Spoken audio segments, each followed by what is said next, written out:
Hey guys, kembali lagi di Spookyverse edisi Spooky Konspirasi. Kalian pasti udah gak asing ya sama film Conjuring 2, film The Nun atau The Nun 2. Film ini menceritakan tentang sesosok iblis jahat yang mengintai manusia, yaitu iblis Falak, yang divisualisasikan sebagai sosok seorang biarawati dengan teror yang sangat mengerikan. Film ini diangkat dari kisah nyata pengalaman spiritual yang dialami oleh Ed dan Lorraine Warren. Jujur aku penasaran banget ya sama sosok iblis satu ini, sehingga aku sedikit riset mengenai asal-muasal iblis Falak ini. Siapa Falak dan semengerikan apa dia? So, Spookyverse edisi Spooky Konspirasi langsung kita bahas aja. Asal-usul Falak dalam demonologi. Falak pertama kali muncul dalam sebuah kitab yang bernama The Lesser Key of Solomon, sebuah grimoire atau kitab sihir dari abad ke-17 yang membahas tentang demonologi. Kitab ini berisi berbagai ritual dan teknik pemanggilan makhluk gaib, khusus iblis tapi ya. Kitab ini diklaim berasal dari kebijaksanaan Raja Salomo atau kalau di Muslim itu Nabi Sulaiman ya guys. Tetapi sebenarnya buku ini merupakan kumpulan teks yang disusun dari berbagai sumber esoterik dan okultisme Eropa karena ditulisnya kan di abad 17 ya.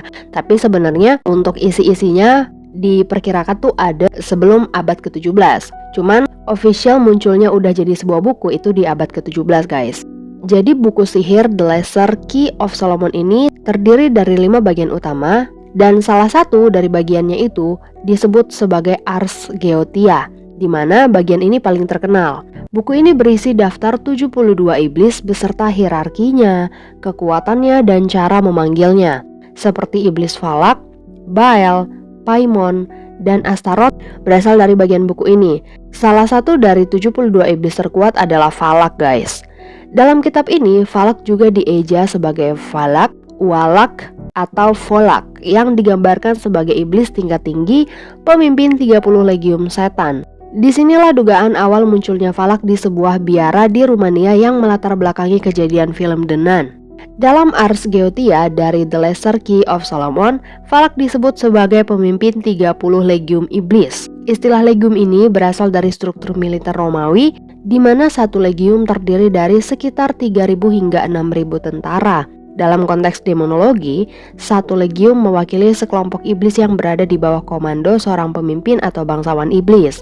Jika Falak memimpin 30 legium, maka secara simbolis dia memiliki kendali atas puluhan hingga ratusan ribu iblis tergantung pada interpretasi jumlah dalam tiap legium. Jadi bisa dibayangkan guys, Falak ini sekuat apa? Dia memiliki kedudukan yang tinggi, kekuatan yang besar, mirip dengan sistem feodal atau dunia militer tapi di kerajaan iblis. Untuk deskripsi Falak ini sedikit berbeda ya dari yang kita lihat di film. Digambarkan sebagai seorang anak kecil dengan sayap malaikat, menunggangi naga, berkepala dua, dan memimpin 30 legium. Meskipun terlihat seperti anak kecil yang polos, Falak ini memiliki kekuatan yang sangat besar guys. Dalam The Lesser Key of Solomon, Falak ini memiliki beberapa kemampuan utama, yaitu dia bisa mengungkap lokasi harta tersembunyi. Jadi Falak ini bisa menunjukkan tempat di mana ada emas, permata, atau kekayaan dan lainnya yang tersembunyi. Yang kedua, dia mampu mengendalikan ular dan naga. Dia memiliki kekuatan atas makhluk-makhluk berbisa dan bisa memerintahkan mereka. Yang ketiga, memberikan jawaban tentang dunia spiritual. Falak ini dapat mengungkapkan rahasia tersembunyi kepada pemanggilnya. Kemampuan Falak ini menjadikannya salah satu iblis yang sering dicari oleh para okultisme yang ingin mendapatkan kekayaan atau pengetahuan rahasia.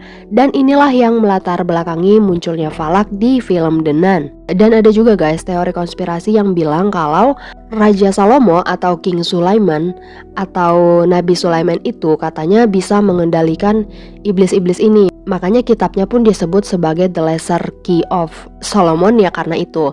Nah, apa sih kejadian di balik biara Rumania di dalam film The Nun? Dalam film The Nun yang tahun 2018, diceritakan bahwa Falak disegel di biara Saint Carta, Rumania akibat peristiwa gelap yang terjadi berabad-abad sebelumnya. Dan aku akan menjelaskan asal-usul Falak di biara ini ya. Pada abad pertengahan akhir, yaitu sekitar tahun 1300 sampai 1500 Masehi, di mana pada masa ini ilmu sihir, kekuatan magis, dan praktek okultisme itu tuh lagi populer banget di Eropa. Biara Saint Carta ini awalnya adalah tempat ibadah Katolik yang dihuni oleh para biarawati yang sangat taat. Namun, karena seorang duk atau bangsawan tinggi yang jahat banget, dia terobsesi dengan ilmu hitam dan praktek okultisme, dia mengambil alihlah biara tersebut. Duk ini melakukan ritual pemanggilan iblis di ruang bawah tanah biara dengan tujuan membuka portal ke dunia kegelapan. Melalui ritual inilah muncullah si Falak dari neraka dan mulai menyebarkan kegelapan dalam biara itu, guys. Dalam scene film The Nun, sedikit dijelaskan tentang proses pembuatan sigil atau simbol tanda pemanggilan dan ritual yang dilakukan ya. Kalau kalian ingat di scene film The Nun tuh ada sedikit cuplikan di mana ada satu orang yang membuat sigil di bawah tanah dari si biara ini. Disitulah proses pemanggilan Falak ini dilakukan, guys. Setelah ritual pemanggilan, dijelaskan di film The Nun kalau biara ini kan menjadi kacau. Bak harimau yang lapar, iblis ini mulai memangsa semua yang ada di biara itu. Para biarawati yang tersisa berdoa dan mencari cara untuk mengalahkan si Falak ini. Akhirnya, Satria Templar dari gereja Katolik tuh sampai turun tangan dan membawa sebuah artefak suci berupa darah Kristus. Itu yang kita lihat di film The Nun, yang ada satu tetes darah untuk menyegel si Falak ini ya.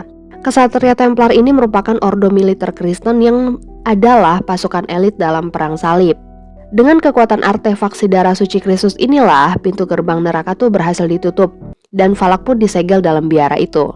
Nah, setelah ratusan tahun tersegel di dalam biara itu, berarti dari abad pertengahan akhir sekitar tahun 1500-an, akhirnya terjadilah itu Perang Dunia Kedua, di mana biara Senkarta ini juga ikut terdampak perang, guys. Selama Perang Dunia Kedua sekitar tahun 1940-an, pengeboman oleh tentara Jerman menghancurkan sebagian biara dan membuka kembali segel portal neraka. Akibatnya, Falak ini bebas berkeliaran kan di biara, meneror para biarawati dan membunuh mereka satu persatu. Ini dijelaskan mengapa ketika Pastor Burke dan Suster Irene tiba di sana pada tahun 1952 dalam film The Nun, biara sudah dipenuhi oleh kekuatan jahat. Falak digambarkan sebagai sosok anak kecil yang mengendarai naga berkepala dua. Mungkin kita bertanya-tanya kan, kenapa kok di film The Nun atau Conjuring 2 bentuk Falak justru menyerupai biarawati ya? Sedikit penjelasan menurut teori-teori yang berseliweran dan kalau menurutku ini sangat masuk akal ya. Dalam konteks film The Nun dan The Conjuring Universe, Falak merasuki para biarawati bukan hanya sebagai bentuk teror loh guys, tapi juga menunjukkan dominasinya atas kesucian. Dalam film The Nun, iblis berusaha merasuki orang-orang suci atau para biarawati bukan tanpa alasan guys, melainkan dengan tujuan yang pertama, satu, bukti kekuatan dan superioritas iblis. Dalam kepercayaan spiritual, biarawati adalah simbol kesucian, iman, dan perlindungan Tuhan. Jika iblis berhasil merasuki dan membunuh biarawati, itu menunjukkan bahwa kekuatan jahatnya mampu menembus perlindungan iman. Ini juga memberikan pesan bahwa tidak ada tempat yang benar-benar aman, bahkan di dalam rumah ibadah.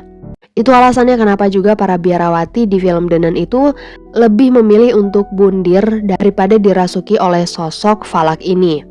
Yang kedua, pelemahan iman dan rasa takut. Salah satu taktik utama iblis dalam berbagai kepercayaan adalah menghancurkan iman manusia. Dengan menguasai seseorang yang dianggap suci, iblis dapat menimbulkan keraguan dan ketakutan di antara orang lain. Dalam The Nun, ketika biarawati di biara Senkarta mulai kehilangan harapan, Falak menjadi semakin kuat. Yang ketiga, bentuk penghinaan terhadap Tuhan.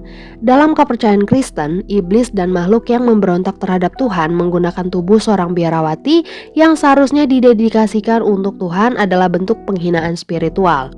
Ini mencerminkan konsep bahwa iblis tidak hanya ingin menyesatkan manusia biasa, tetapi juga menghancurkan mereka yang paling beriman. Yang keempat, menggunakan kesucian untuk menipu. Iblis sering dikaitkan dengan penyamaran dan penipuan. Dengan mengambil bentuk biarawati, Falak dapat menipu orang lain agar merasa aman sebelum akhirnya meneror dan membunuh mereka. Kesimpulannya, iblis ini merasuki atau membunuh orang suci bukan hanya tanda bahwa iblis menjadi lebih kuat guys, tapi juga strategi untuk menghancurkan iman, menciptakan ketakutan dan menunjukkan dominasinya atas kesucian. Dalam film The Nun, Falak tidak hanya membunuh biarawati, tetapi juga menggunakan tubuh mereka untuk menyebarkan lebih banyak kegelapan yang semakin memperkuat kehadirannya di dunia manusia. Jadi itu dia guys untuk penjelasan tentang iblis Falak ini ya, dimana sebenarnya dia tuh bukan berbentuk sebagai biarawati sebelumnya, tapi dari film The Nun ini jadinya dia punya sosok yang baru gitu loh. Dan teorinya tadi aku udah jelasin juga. Jadi gimana menurut kalian? Apakah teori ini masuk akal menurut kalian? Atau kalian punya teori-teori lain? Kalian bisa banget tambahkan di kolom komentar. Makasih banyak buat kalian yang udah dengerin video ini sampai habis. Jangan lupa di like, subscribe juga, jangan lupa di share juga supaya kalian gak ketinggalan notifikasi kalau aku upload video baru. See you guys, sampai ketemu di Spooky Verse edisi Spooky Konspirasi berikutnya.